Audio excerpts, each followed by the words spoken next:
Ducati today is very much at the top of its game. The engines are more powerful than ever, the electronics are smarter, and the designs look sharper, like the result of an evolution with no compromises. The Panigale feels like a race bike with turn signals, the Streetfighter like a superbike that simply lost its fairings. Everything is fast, precise, and undeniably modern. But in the middle of all that sophistication, there's one question worth asking. Where is the classic touch that once made a Ducati feel so distinct?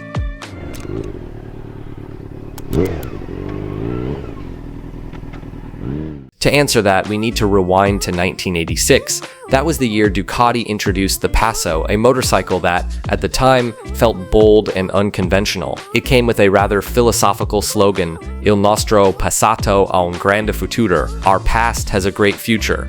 The name Paso itself was chosen to honor Renzo Pasolini, the legendary racer nicknamed Paso, who tragically lost his life on May 20th, 1973 at Monza during the Italian Grand Prix. So from the very beginning, the Paso wasn't just another product, it was a statement, a tribute, and a belief that Ducati's history was a foundation to build on, not a burden to carry.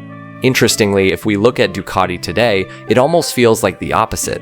Its future is undeniably bright, but its past, especially in terms of design language, can feel more distant. Modern Ducatis speak the language of extreme aerodynamics, winglets, aggressive lines, and absolute performance. So what if the Paso returned today?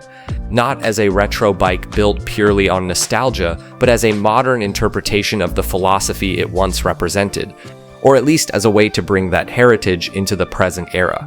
The Paso 950, as reimagined here, immediately stands apart from today's Ducati lineup. The full fairing wraps around most of the bike's bodywork. The lines are cleaner, more rounded, and free from excessive aerodynamic appendages. The headlight remains modern with LED technology, but its shape is simple and understated.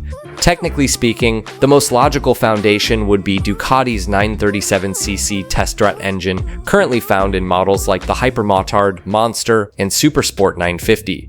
With output in the 1110 horsepower range and strong mid-range torque, it's not the kind of engine that constantly pushes you to chase the red line. Instead, it delivers that lively, characterful Ducati feel in a more usable way. With that kind of character, a modern Paso could become a sport bike focused more on riding feel than on chasing headline numbers.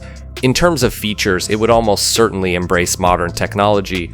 Ride-by-wire, traction control, cornering ABS, a quick shifter, and a TFT display are simply part of today's standard package.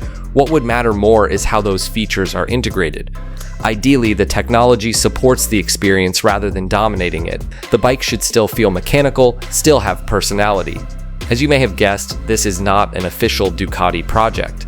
The design we're looking at is a concept by Oberdan Bezi, a designer well known for reimagining classic names in a contemporary form, yet the idea feels surprisingly plausible. As Ducati continues to push forward with performance and technology, there may well be a group of enthusiasts who quietly miss a subtler, more classic touch. If Ducati were to bring the Paso back with this kind of approach, would you be interested? I'd be curious to hear your thoughts. Because as that old slogan suggested, perhaps the past really does still have a bright future.